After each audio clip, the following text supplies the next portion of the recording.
Hello and welcome. My name is John Wolfram, and we're here live for a debate on the state delegates for the 49th District.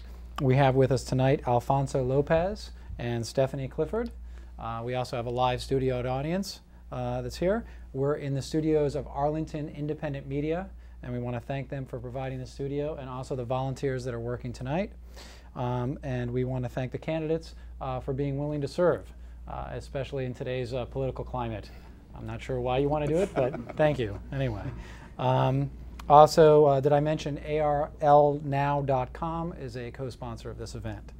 For the studio audience, we're going to ask you to hold your applause until the end of the candidates' closing statements.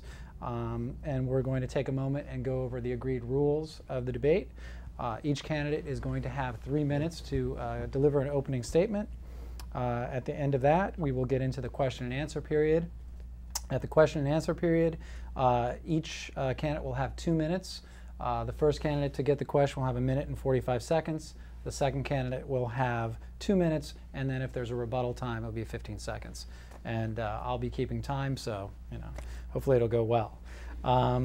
We have a number of questions that have been pre-prepared. The candidates I don't think have seen, and we have some questions from the studio audience as well. With that in mind, thank you. We flipped a coin ahead of time, and I believe, Alfonso, you were going to go last? Yes. Right? Okay. So we're going to go first to Stephanie Clifford, and she'll have 3 minutes for her opening statement. Thank you, Stephanie. Thank you. Hi, I'm Stephanie Clifford, and I'm running to be your next delegate in the 49th District. Thank you, ARL Now and Arlington Independent Media for this opportunity to discuss these issues before a wider audience. I'm looking forward to all your questions. I'm running to be a voice for your values, to be of service to my neighbors in this community and communities throughout the Commonwealth, because fighting for progressive values is not the same as working for progressive results. I'm running to bring fairness to our education system by making sure every child in the Commonwealth has access to a pre-K education and an equal head start in life. If elected, I will work to reinstate the estate tax to help fund that pre-K education. I will end the embarrassment that is our state's discrimination against our LGBT citizens in education, work, housing, and all other areas. I will secure a dedicated source of funding for Metro and work to increase our level of transit funding to 20% of our transportation budget.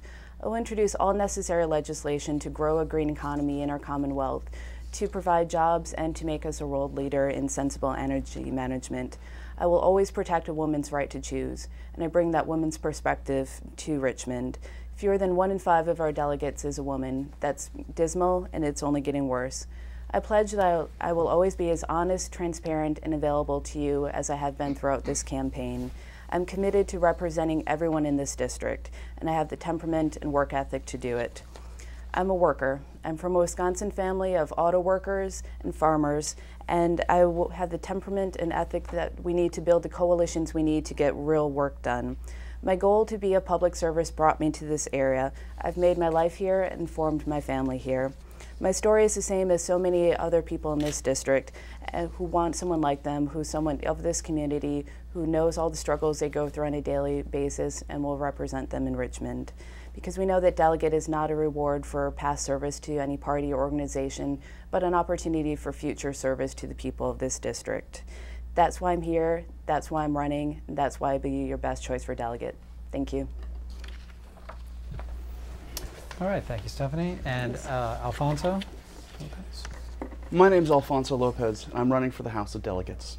I've served in the community for years now, on the Fiscal Affairs Advisory Commission to the Shirlington Employment Education Center, and served in the Democratic Party of Virginia at the state level and at the local level and at the national level. I grew up just a few miles from here in Fairfax, and my family has lived or worked in Arlington for over 30 years. A lot of folks in this area knew my mom. She worked as a high school guidance counselor for over 30 years, and she focused on immigrant and ESL children. Because of her, over 1,000 kids who could have been forgotten graduated from college. Not as many people know about my dad. He came to this country when he was 19 years old with just $260 in his pocket and the dream of a better life. He worked as a busboy and a waiter.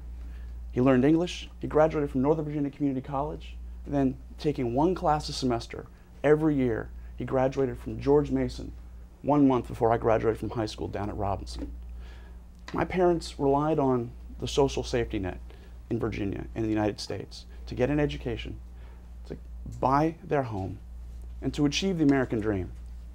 I'm running for the House of Delegates because Bob McDonnell and Ken Cuccinelli are systematically destroying the social safety net that my family and so many others relied upon.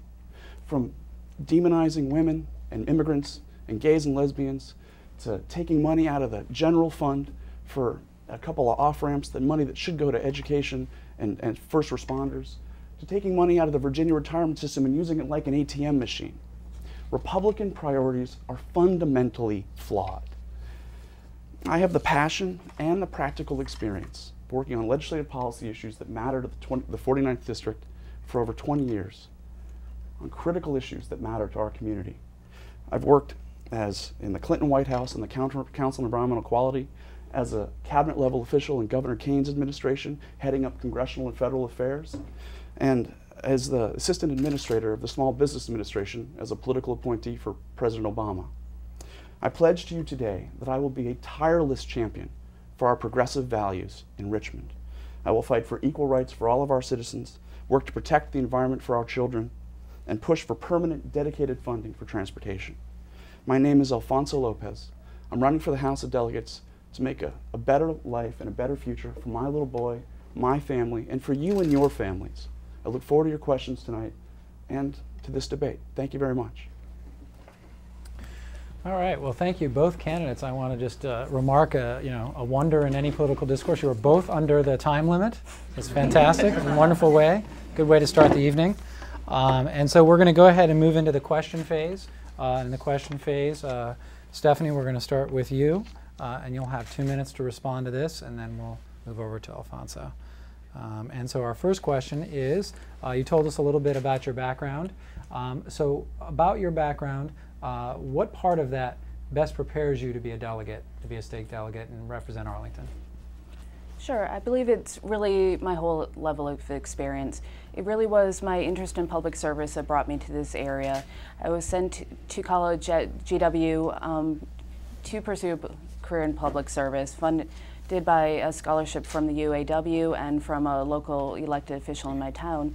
And it really was all those issues that drove every career opportunity I've pursued. Immediately out of college, I went to work for an environmental technology firm, developing technologies that work to contain the mess at Chernobyl, on oil spill technologies, and really putting my interest in environmental issues into a practical perspective. And then moved on from there to work in television, and public affairs, to make these issues available and to the public as well, and moved on from there to work in education policy, to more on the federal side, but to make sure that everyone in the state and the country really has the same education opportunities they need. It's that perspective of all my complete work experience, my work as a small business owner, but really more so as a volunteer in the community. My work here in the Arlington Democratic Party as a precinct captain with the Young Democrats and in campaigns to get other progressive Democrats elected. And really just bringing that totality of experience and everything that it led me to do, everything that it taught me about working with people, managing people, building the coalitions of support we need, building up that strong work ethic, and everything that's needed to bring that perspective and temperament of looking out for the community to Richmond. Okay, thank you very much. And Alfonso, same question for you. What part of your background best prepares you to be a state delegate? Well, basically, I've dedicated my life to public service. Ever since I graduated from law school, I immediately went to work in the Clinton White House on environmental justice and toxic cleanup issues. And then I went to a nonprofit working on Clean Air Act reauthorization issues, Safe Drinking Water Act issues, global climate change issues. Worked in the U.S. Senate as a staffer for a senator on energy, environment, as well as education and civil rights. And then got very involved in the Democratic Party of Virginia, from precinct captain up to deputy party chair, to state central committee, to now an at-large member of the Democratic National Committee representing Virginia. I met a man named Tim Kaine, became involved in his campaign, was the deputy policy director of the transition team, and then was offered a position as a cabinet level position as the head of congressional and federal affairs for Virginia, where I worked on almost everything affecting the Commonwealth at the federal level and at the state level, including things like transportation and Dulles Metro Rail, offshore drilling, so on. And then worked as the assistant administrator of the Small Business Administration, where I worked on things like getting the Small Business Jobs Act passed, which opened up the credit markets for small and medium-sized banks so that they begin giving money again to entrepreneurs and small business people after 3.5 years. I'm very proud of the work I've done. In each of these positions, I've worked on legislative policy issues across the aisle with Republicans and Democrats. I've held firm and strong to my progressive values, but I've worked with members of Congress like Eric Cantor, like Rob Whitman, like Randy Forbes. And even though we disagree on the lion's share of the issues, we still were able to find common ground to move Virginia forward. I believe that I can take that kind of policy and experience working in legislatures for the last 20 years to bear for the work that I need to do and that we need to do for the 49th District down in Richmond. Okay, very good. All right, our second question, and this time we will start with you, Alfonso, and move to Stephanie. We're going to get into an issue that has had a lot of discussion recently, which is the Columbia Pike Crystal City streetcar project. Right. So the question is, what are your thoughts on the streetcar project, its impact on the area, and what role should the state take in regards to this project? Well, fundamentally, this is a local decision for Fairfax and Arlington, and there's a local decision-making process. I'm very proud of how Arlington does things. It's very citizen-run, citizen-led. We've had several charrettes, and we're actually in that process right now, deciding what we want to have happen for the overall Columbia Pike. One thing that people don't really know is that the Columbia Pike, which is sort of the spine of the 49th District, is actually the most traveled bus line in the Commonwealth of Virginia. Transit is incredibly important for this community. I'm for the streetcar because it will take cars off the road. It will get people from point A to point B in ways that will help for the environment, for national ambient air quality standards, and it will help economic development in the region in the long term. I'm actually interested to see what happens over time and what we have happen with the local decision-making process. But at the state level, we need to be doing more, considerably more, to improve transit funding. Right now, we only spend 5 to 9% every year on transit in Virginia. 5 to 9%. For Northern Virginia, that's a catastrophe. If we don't put more money into transit and getting not just cars, but goods and services and people from point A to point B in Northern Virginia, where we desperately need it for the economic development, not just of Northern Virginia, but for the entire Commonwealth, this will have major impacts in 15, 25, 30 years. Okay. Stephanie, same question. Let me just go over Columbia Pike Crystal City streetcar project. What are your thoughts, and what role specifically should the state take in regard to that? Sure, and thank you. It is absolutely the #1 question that people are asking me as I'm knocking on doors of people who live all throughout this community along Columbia Pike. And people, they do have very different views on it. But I'm very supportive of Arlington and Fairfax's commitment to smart growth, to looking forward on these solutions we need to kind of get ahead of a lot of our issues, to get ahead of what we need to support the economic development that's coming. I'm definitely all for public transportation, all for transit, and for increasing our level of our transportation budget that goes towards transit. And it's really, a good idea, especially in the 49th District, to try and bring in whatever other public transportation we have, as we even have a giant area in the district with no metro stops. And the bus system is good, but we always need to look at every possible opportunity that we can implement smartly to give people the opportunity to move throughout the community better. As far as the state's role, it pretty much will come down to a matter of funding. It is Arlington's commitment to do this and to secure the funding that they need, but definitely it is the duty of a state delegate to represent the county and represent the county government to try and secure all the additional support that they need at the state level to implement the decisions they make. Okay, very good. So we have a lot of common ground on that one. Next question, and let's see, we're going to start with you, Stephanie, is what is the most important environmental issue, in your opinion, facing the 49th District, and what should be done about it? I think it really does come back to transportation. I mean, it is a fundamental issue to our quality of life, to moving people around in and out of the district and through the district and on their daily commutes. But it really is a factor as we're trying to get cars off the road and decrease that level of transportation and the needs of our transportation systems on our roads. So we definitely need to focus on smart growth, need to focus on our public transit systems to decrease that need.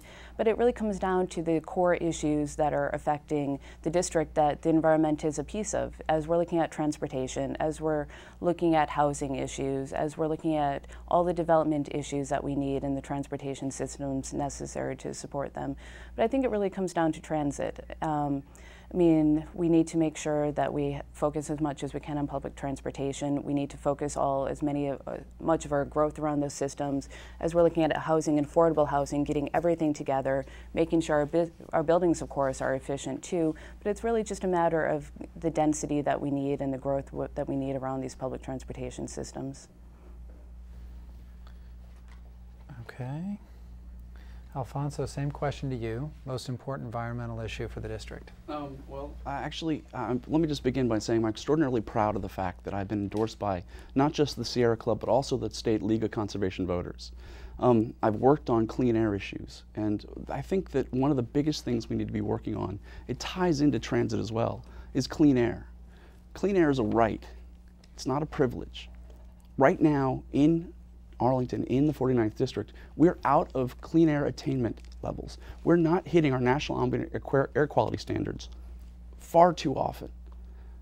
What that means is that on bad air quality days, a little child with asthma feels like they're breathing out of a tube all day long. Someone who has immunodeficiency issues or an older person feels like they can't get a full breath. Now this ties into transit. This ties into smart growth issues. This ties into taking cars off the roads. But if we address issues like the Merritt now GenOn power plant, if we address the issues of the manufacturing coal-fired power plants that come with the coal-fired particulate and ozone matter coming down the Shenandoah Valley and into the DC metropolitan area, if we address those issues, we can help public health in this region exponentially. So I think it's tied in not just to clean air, but also transit, and it's both edges of the same sword. Okay, I'm going to do a follow-up for that one because we didn't use all of our time. I give you a magic wand, and you go down to the state house there, and you get to write the bill, and it passes around this environmental issue. 15 seconds. Just one thing that you would do to change that you could get funded for. What would that be? On transit or anything? Let's say on this environmental issue. Stephanie? It definitely would be the increased funding for transit, to increase the level from 5% to closer to 20% of our overall transit budget, and to look at every other funding mechanism we need for the funding we need for both public transit, for the billions of dollars we're going to need over the next 20 years to focus on transportation, and even what we just need for our infrastructure overall, the $4.5 billion that we're going to need to rebuild our roads and bridges that we already have. So definitely, I mean, as so many of our issues are, it comes down to funding, and would love it if we could secure a dedicated source of funding for Metro, so we don't need to keep re-debating such a fundamental issue every single time it comes up. But it's really just the money that we need to implement all these plans. Okay. Alfonso, same question? Well, you know, here's the thing. Right now, we haven't actually increased overall transportation in this state since the Belial's administration, since 1986. If we actually just had our gas tax up to the level of West Virginia, that would be $6 billion we could set aside debt-free for transit and transportation in this state. And the 20%, it's a good goal. But the fact is that we need dedicated for specific regions of the state. It doesn't have to be transit for Pennington Gap and Cumberland Gap and Danville and Grundy, but we should be in the metropolitan areas of this state. At the same time, we should also be doing more to get out of the old energy sources of the past, the dirty energy of the past, and more renewable energy. So if I had a magic wand, we'd have a renewable portfolio standard, a renewable energy standard in this state of at least 20% by 2025. Okay, very good. Well, that brings us to our next question, and you guys are going to have to remind me who's his turn. Okay, we'll go with you. I should probably keep track. All right, so Alfonso.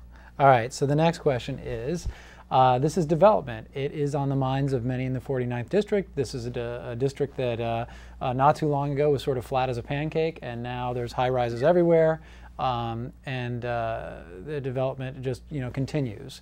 And so there's a lot of concern with the residents on this continued residential and commercial development and the impact of that development. And so the question really is your thoughts on that. And well, I'm a resident of the Pike. My little boy, who's 4, and my wife, we've lived on the Pike for almost 8 years now, and we see the development going on every day. And the fact is that I like my community. I like the unique character of my community. I'd rather that unique character didn't change. Right now, there are 6,000 affordable housing units on the Pike. Only 1,000 of them are dedicated affordable housing. That means that with economic development, it'll be very difficult to ensure that we have not just ethnic diversity, which is very cool about our district. It's really, as a lot of people say, the world in a zip code, but also financial diversity. And the thing is, we're going to have to do a lot and empower localities like Arlington to have more density, more incentives to enable us to have more affordable housing along the Pike, while at the same time protecting the mom and pop shops that are so vital and that people put so much of their heart and soul into, from the Pentagon City all the way to Bailey's Crossroads. This is my community. I love it. I care about it deeply. I don't want to see it changed dramatically, but I also want to see economic development. So there's things we can do at the state level to empower localities to have a lot more control over how these economic development, how this development takes place. I want to be a champion for that in Richmond. Okay. Stephanie, same question. Development in the 49th District. And it really is the most important issue that's going on right now. I mean, I've been living in this district since 2002. It's very, very much different now than what it is when we first moved in here. And some things are getting better as we're bringing in some additional services and solving some of the problems that we had. But we absolutely cannot lose the character of this neighborhood. There's nothing like it in Arlington. South Arlington is unique. That's why I chose to make my home here and why I like it. I like being able to go out along Columbia Pike to make use of all these small businesses and restaurants and every resource we have. To me, the biggest benefit of economic development will be jobs. We have a pretty good employment situation in Arlington. We've been pretty insulated against a lot of the problems the rest of the country is facing, due to in large part to our role in the federal government and the jobs that provides. But I think we really absolutely need to do more to support our small businesses. I know through my husband starting his small business, the support that Arlington does give to these businesses. And we need to make sure that they have all the services they need here and statewide to bring in those jobs.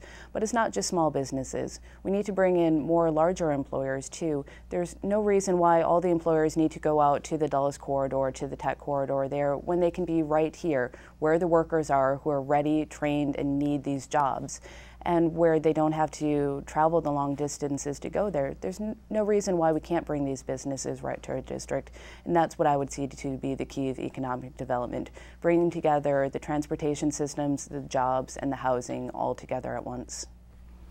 Can I just add one thing? Very nice. Yes. What do you got?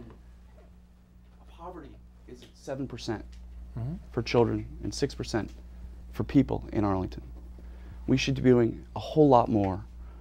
Even though the whole region is doing well, we still have a lot of issues about poverty in our area, and we need to be able to address that more proactively than it's happening right now down in Richmond.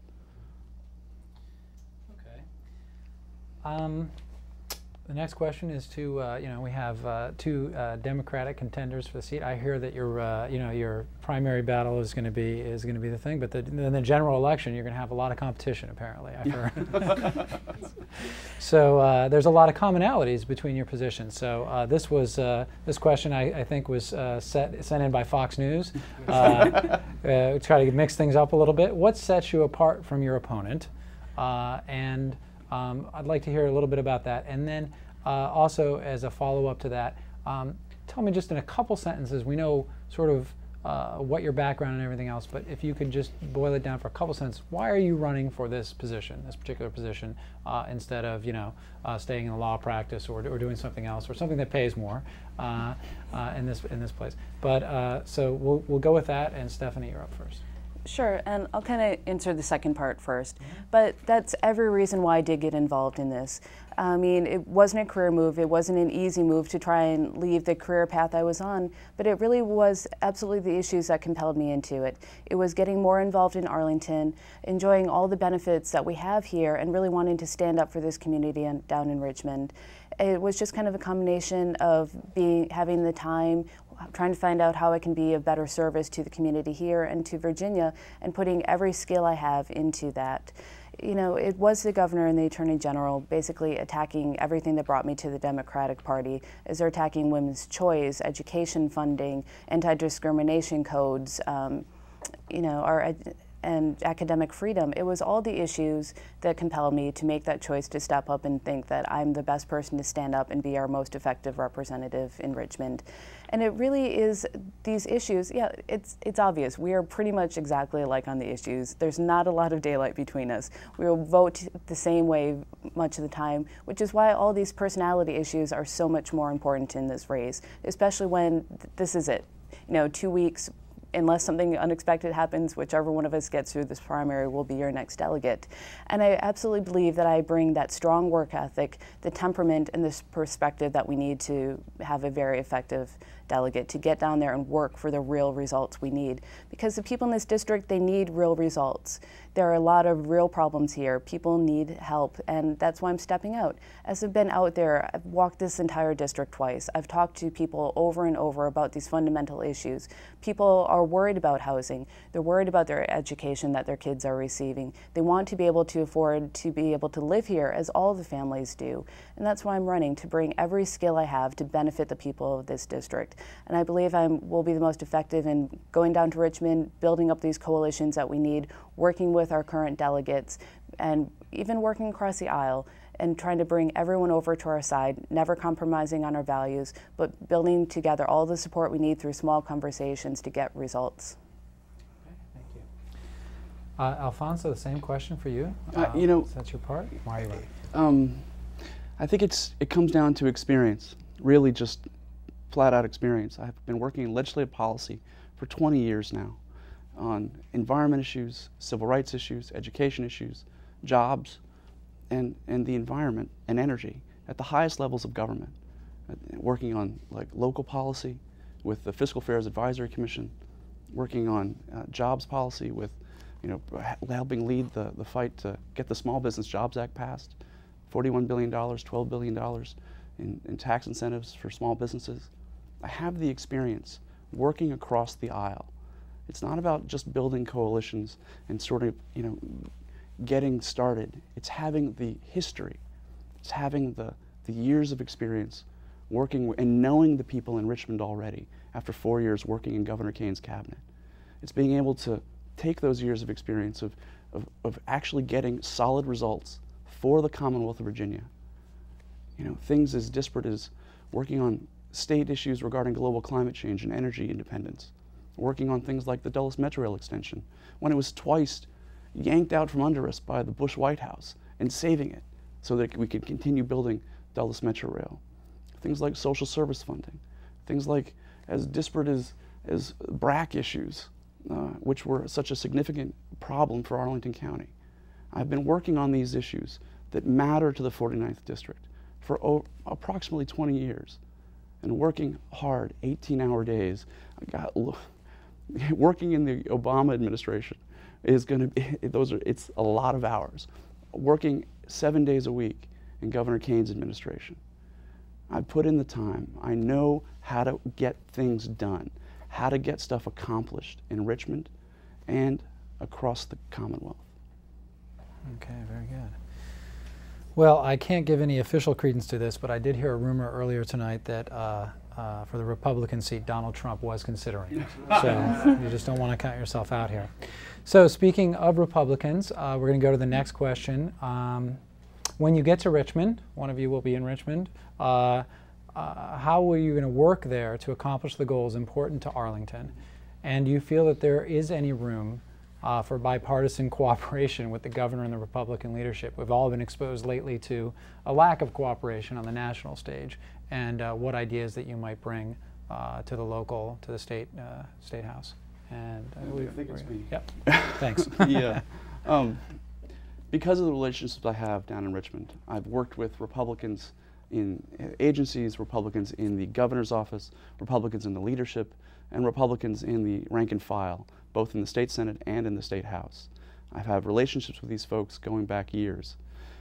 We have personal relationships in many cases. I was a member of the Sorensen Institute Political Leaders Program, where I spent a year working, to get to know people, to get away from the demonization of the opposition, to find common ground on issues, ways to move Virginia forward, because at the end of the day, as some people I really admire say, there's only but 12% of the issues that really keep us apart. We all believe in a better Virginia, in finding common ground, in finding that way to go forward. The fact is that it comes back to experience and my abilities working with, like I said before, Eric Cantor's office, Eric Cantor, Rob Whitman, John Warner. We don't agree on a lot, but at the end of the day, I was able to get stuff done for Virginia, to get stuff accomplished. And I'm very proud of the work I've done for Virginia as a cabinet level official for Governor Kane, but also the work I've done as an environmental advocate, working at the federal level, and as a state person in the state Democratic Party, helping get our progressive values pushed forward, getting things like the Democratic Latino Organization to become actually a caucus for the first time in the history of Virginia, and then a member of the steering committee of the Democratic Party of Virginia. That was the first time that ever happened. It took us 3 years, and I led that fight. So I've been working to get things accomplished for Virginia across the aisle, and standing true to my progressive values. Okay, very good. Stephanie, same question to you. You're down in Richmond. There's somebody on the other side of the aisle has a completely divergent view. What do you do?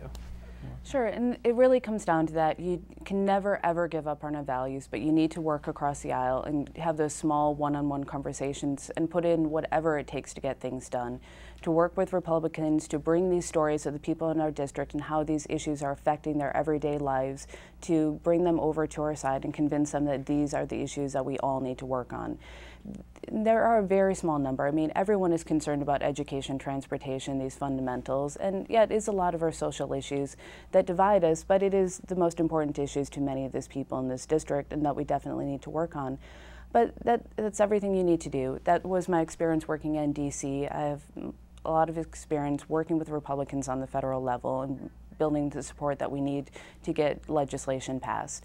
And it really comes down to that. It's looking out for this community, looking out for the community values of people here in the state, and bringing every bit of experience and every connection, every skill that you have to this job to really get things done. Okay, very good. I enjoyed your answers earlier about sort of the broader initiatives that you would like to do, but this is essentially, it's a local appointment to some degree, right? And so you're going to be electing, representing the small district that has local needs. So I'd like to ask each of you in turn what specific ideas that you might have for local initiatives. Examples in the past have been farmers market in the different areas and things like that. But what are you looking to provide to your constituents in this locality that's specific to them, that's on the ground? Sure. I mean, a lot of it, so many of the issues that really affect people, so many of the issues that people are bringing up are local county issues that you can't have a huge effect on as a state delegate. But especially as a first-time delegate, you have to admit you're not going to be overly successful. But what you can do is bring that voice and representation of the people to every issue that affects people on the county level. My big focus is still on schools and this initiative for pre-K education, but it's also working with community colleges at a local level, working with Arlington Career Center to provide the jobs and job training that people need. And I think it really is a lot of that too. And it also is just building together the support. The district does cover both Arlington County and Fairfax County, and being the liaison between those counties to get the work done that we need to. Okay. Alfonso? I've made it very clear that the first piece of legislation I will put forward when I'm elected to the House of Delegates is the DREAM Act. It is unfair, it is ugly, it is wrong that to this day, we still have not passed the DREAM Act in Virginia. It has untold pain and suffering that it causes to undocumented children who graduate from Arlington high schools, Wakefield, Yorktown, H.B. Woodlawn, Washington Lee. We have valedictorians of our high schools in Arlington who can't get in-state tuition at UVA, but get full rides to great universities out of Virginia. That's a shame. That's a travesty. I will introduce this bill every session until it becomes the law of Virginia. It's offensive to me that this legislation can get passed in Texas, in Utah, but not in the Commonwealth of Virginia. I will fight for that bill because it affects so many 49th District residents every single day, and it robs them of their future. Okay. So speaking of the future, you must have seen into that, because the next question actually goes to immigration. As you're all aware, this has been a hot button topic for our nation for a long time. The last Congress under Bush was close, but couldn't get it done. And since President Obama has come into office, there's something like north of 500,000 folks have been deported. And it's sort of a very quiet, secret immigration policy. And now we see each state enacting their own. We're all familiar with the stresses that it puts, especially in a down economy. So would like to ask, I guess, Stephanie, it's your turn. I'm writing it down now. I think it's my turn. I had you last time, I think. Okay. I'll give you the quarterback. So immigration, particularly illegal immigration, what would you do in Richmond in regards to that, and what are your thoughts in general? Sure, and a large part of it just comes down to standing up against all the anti-immigration legislation that is being introduced. All the bills that were introduced last session, all the bills that are sure to be reintroduced this time, because it is a major issue in this most diverse of all the districts in the state. And I want to keep all my neighbors here and make things as easy as possible for people to become citizens. You know, it's an issue that affects my family. My husband is an immigrant, came to this country, served in the U.S. Army, you know, is working through the system to become a full citizen, as so many people in this district are. And I know more than anyone how difficult it is. It's difficult, it's time consuming, there's lots of money and paperwork involved, and we definitely don't need to make it any harder on people who just want to be here to make a better life for themselves and their families, and who are doing everything right and still feel persecuted by the state because of it. We need to stand up to the Republicans who are trying to do all these things against our friends and neighbors here in the district. Very good. Alfonso? My father has basically lived the immigrant experience in the United States, coming here when he was 19 and getting his education and achieving the American dream and becoming a citizen. Last year, there were 11 viciously anti-immigrant bills that went through the General Assembly of Virginia. Each of them were ugly in some way, shape, or form. And they needed to be cooler heads should have prevailed in allowing these bills to go forward. The fact is that I will stand up and I will fight against each of these bills when they go forward. There will be someone down in Richmond who's worked on comprehensive immigration reform issues at the state level and at the federal level. Because the fact is this: a patchwork of local laws on immigration, local or state laws on immigration, are not the way to go. We need comprehensive immigration reform at the federal level, and it needs to remain at the federal level, because Prince William and Loudoun doing the things they're doing on immigrants is not right. States like Arizona doing the things that they're doing on immigration is not right. We need the federal government to step up and do what they should be doing. I'm proud of the fact that when I worked for Governor Kane, I was a member of his Latino task force in 2007 and 2008. I'm proud of the fact that in the Obama administration, I was on the Latino task force that was brought together principally once a month in the Obama administration at the White House to talk about immigration issues and Latino issues. I'm also proud of the fact that I was endorsed by the Virginia New Majority that works on immigrant issues across the Commonwealth. They understand that I'll be a champion for these issues. Okay, very good. Well, before the event, we had some questions from the audience that they prepared. We have here, what's your favorite color? Now we're going to skip that one. We're going to go through that one, and we have some other ones. We have some very nice ones. So we're going to try this one. And Alfonso, you're going to go first. I'm writing it down. And the question is, what do you think that the Commonwealth should be doing to create more jobs? Well, they're certainly doing not enough right now. Bob's for jobs. Everybody remember that from the campaign? Guess how many jobs there were when Bob McDonnell took over? 3.6 million. Bob's for jobs. How effective has he been? How many jobs are available or do they have in Virginia right now? 3.6 million. We are not doing enough for small business people. We're not doing enough for the Governor's Opportunity Fund. We're not doing enough to empower small businesses with small business grants. We should be doing significantly more. We should actually be doing a lot of what we were doing at the SBA with Startup America and those programs, and taking those ideas and applying them at the state level. I'm very proud of the fact that as the Assistant Administrator of the Small Business Administration, I helped lead the fight to get the Small Business Jobs Act passed that actually opened up the credit markets for small and medium-sized banks to begin lending again to small business people. And we all know that over 1/2 of all jobs in the United States are from small businesses. If we don't empower and encourage small business, especially like in the 49th District, where there are so many vibrant and outstanding small businesses that we need to be nurturing and growing, there's so much more we could be doing. What's happening right now in Richmond is a shame, because they're rolling back the good work that Governor Warner and Governor Kane did to make Virginia the best state in America for business. It's not the same way anymore, and that's because they're not funding the programs that need to be funded to ensure that our small businesses thrive and grow and become the big businesses of tomorrow. Okay, thank you. Stephanie, same question.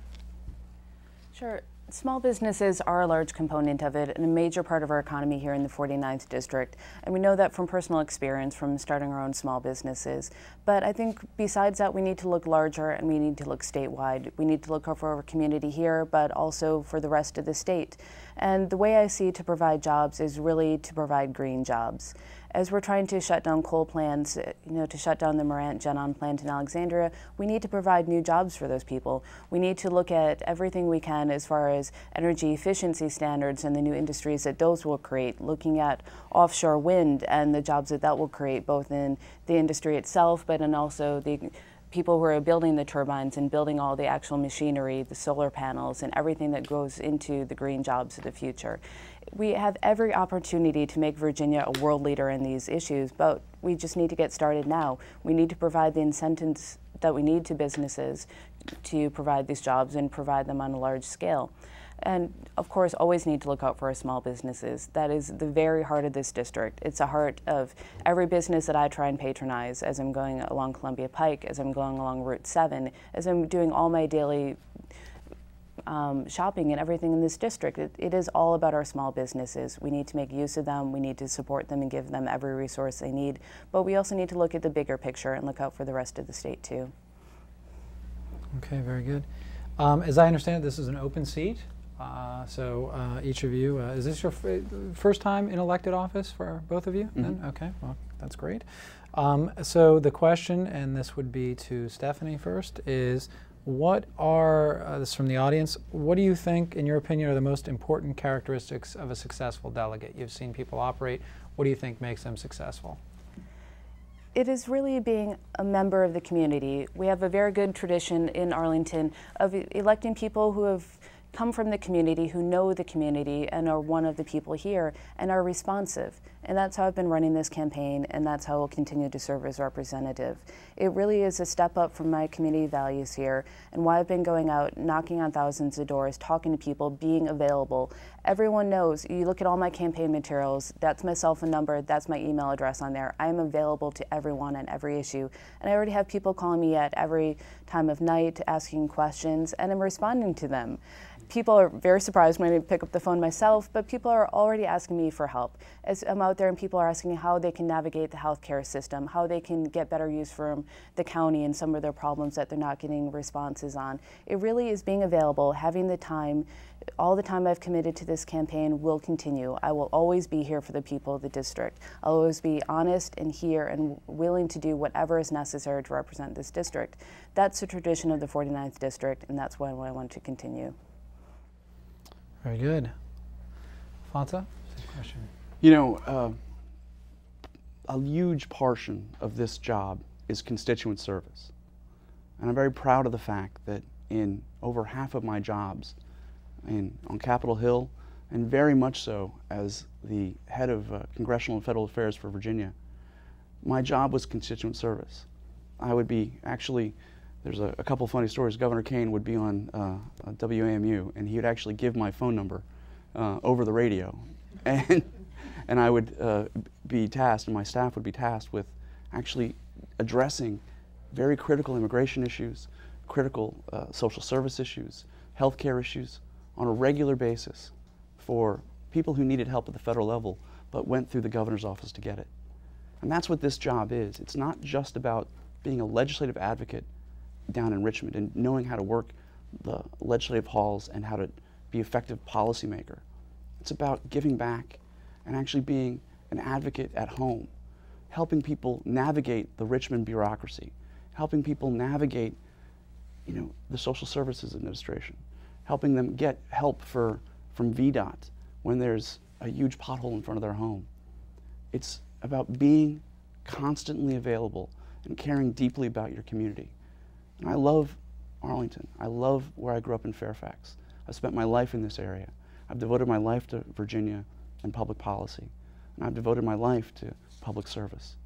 And I'm so excited about the possibility of being that advocate for the people of 49th, not just in Richmond, but also here at home, to help them advocate and understand Richmond, to help them navigate and understand, you know, what can be accomplished, but more importantly, what they need, and when they're not getting what they need. And I want to be that person who's their fighter, fighting for them. Very good. And we'll have both candidates' phone numbers available to you all. I would suggest now's the time to call them before the election. Let's move over to another issue that's always important to voters, education. Arlington, of course, has a top-rated school system in the nation. And so as a delegate, if elected, what specific goals would you have in terms of education policy, Alfonso? Well, this actually means a lot to me. My mom was a high school guidance counselor and teacher in Arlington Public Schools for 32 years. And this was dinner table conversation for me on an almost nightly basis. The fact is that we need considerably more money for infrastructure in Virginia. We need considerably more money because you can't learn in a trailer as well as in a classroom. We need more money for ESL and gifted programs. We need more money for pre-K. I'm very proud of the fact that Governor Kane actually increased by 40% the number of individuals and children who could actually avail themselves of the pre-K program. But more importantly, we need to pay teachers a professional wage, not just in Northern Virginia, but across the Commonwealth.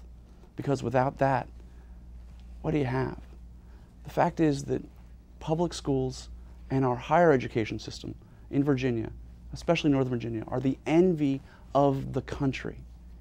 But if we don't, and they're actually a draw for business to this area, if we don't fund them properly, if we don't do enough to maintain our education system, like Bob McDonnell taking $150 million out of the general fund, which supports K through 12 education, if we don't do enough to do that, if we don't do enough to maintain our education system, those businesses that come to this region will not find it as attractive. The fact is, we also need to be funding our community colleges and our higher education system considerably more than we are right now. And we also need to be addressing the scourge of the for-profit college industry. We need to regulate it the way that Governor O'Malley and the Maryland legislature is regulating the for-profit college industry. Okay, thank you. Stephanie, same question. Education, what specific goals did you have in terms of the policies here?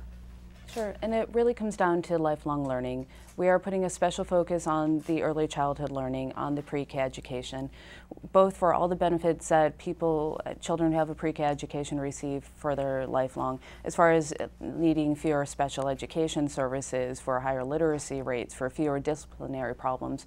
But it really is a personal issue for me. Growing up, you know, my mom was a single mom. She ran a daycare out of our home to be able to stay home with my sister and I, and she really ran it like a pre-K. She worked with the city, she worked with other daycare providers to build up all the educational resources we need and to really give everyone a very strong head start in life. And that's definitely what we need. It's very sad that some children in our state have pre-K and some don't. It should be a fundamental part of our education system. It should not be K through 12. It needs to be pre-K through 12. And it is disappointing that I know that was an initiative that Governor Kane tried to do that he wasn't able to do. And it is very disappointing too that he did away with the estate tax. That is how we are looking to fund this, trying to get the estate tax back in there for estates over $4 million, because we do have limited resources for education and we need to look at every single possible funding source to get the money we need into it. And it is a matter of looking at lifelong learning too, looking at our community colleges, making sure that they have the funding they need to not turn away students and provide an education to everyone we need. My stepdaughter here will be going to Nova. You know, we brought her to this area up from Florida because of the education resources that the state can provide here, that the county has in the state. And we need to make sure that they are there for all students and that we have every bit of funding that we need to provide that education. Okay, very good. And for our last question, and then we're going to get into the closing statements portion, we're going to take another one from the audience. What is your current view of the efforts to promote offshore drilling in Virginia? And let's see, Alfonso, I believe, yes? Okay, all right. I am definitely opposed to offshore drilling off the coast of Virginia. We need to be getting away from the dirty energy solutions of the past and more towards renewable and cleaner energy solutions. We have the opportunity in Virginia to be the leader in the Mid-Atlantic for clean and renewable energy. From switchgrass in Martinsville to hydrokinetics in the James and Shenandoah rivers, to solar in the Shenandoah Valley, to offshore wind.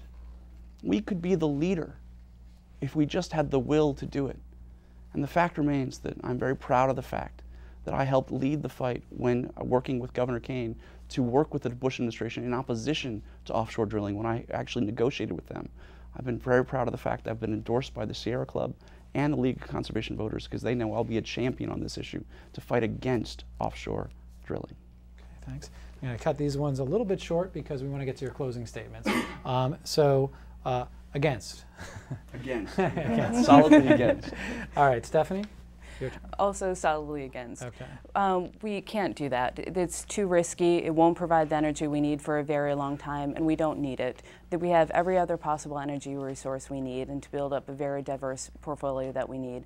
And we need to get away from these old energy sources. We need to get away from oil. We need to get away from coal. You know, it's part of our past and present, but it doesn't need to be a part of our future. We need to look at every renewable opportunity that we have.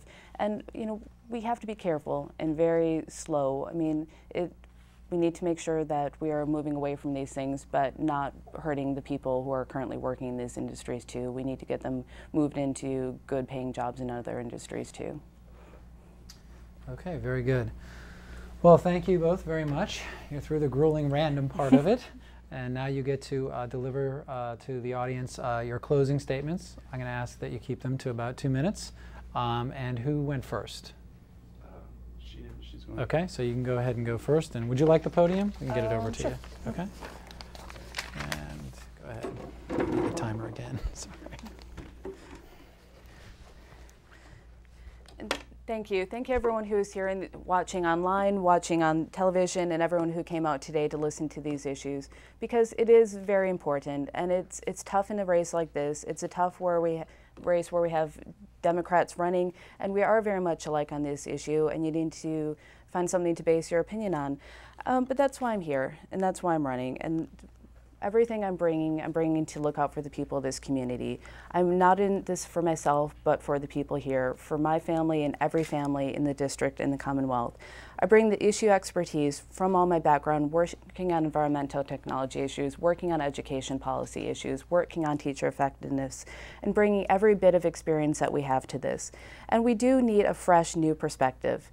You know, it does come down to experience. No, I can't compete on 20 years of legislative experience, being only 34, but I've definitely have been working on these issues for years too, and bring everything I have to looking out for the people of this district. And you know, we need new people too who have those new ideas and don't bring any baggage along with it too. It is tough when you're working with current administrations and bringing all the issues that they have along with it, you know, and all the failures and successes of those. But I'm proud to have the support of so many of our current leaders here, to have the support of our Senator Patsy Ticer, to have the support of Delegate Kay Corey, to have the support of Ingrid Moray and Frank O'Leary on the county level, to have people who have been working on these issues stand up for me to say I can work on them too. Thank you. Okay, thank you. Applause is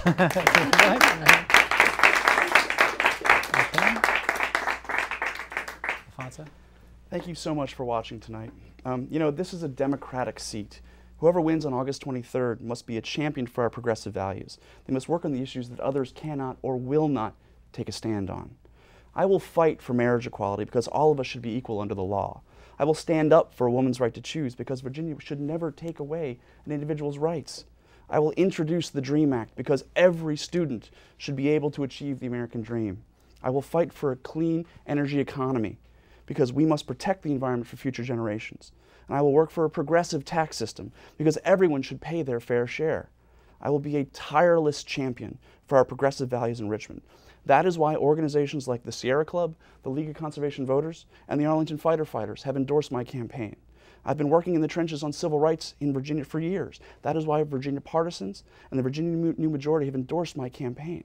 I've worked on the critical issues affecting the 49th District for 20 years at the highest levels of government.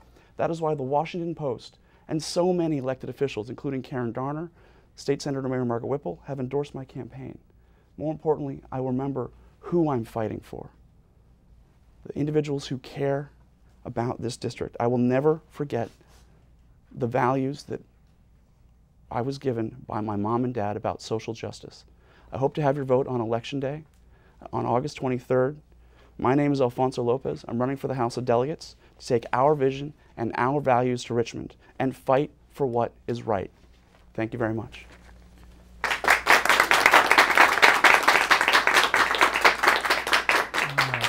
Well, thank you to Arlington Independent Media. Thank you to both of our candidates. You did a wonderful job, and if they just had job sharing, I think we could work all this out. You did a fantastic job, and I'm sure the district will be very proud.